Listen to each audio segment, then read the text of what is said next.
This video is supported by the NDLR and the Department of Mathematics in NUI Minute. In this video I want to further explore the idea of convergence and divergence for sequences.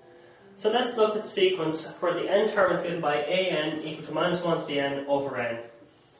And we'll begin by writing out the first couple of terms of this sequence.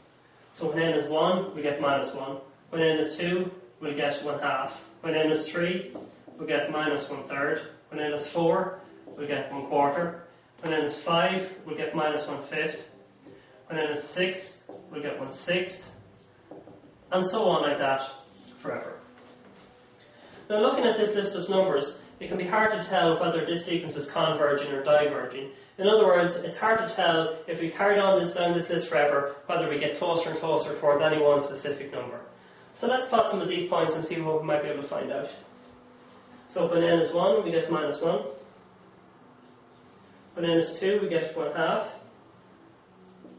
When n is 3, we get minus 1/3.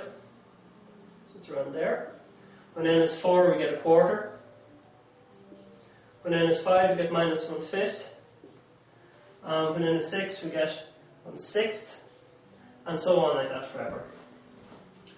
Now looking at this plot, towards the start of the sequence, the numbers appear to be behaving quite erratically, but further and further down the list, they appear to stabilise and seem to be getting closer and closer towards 0.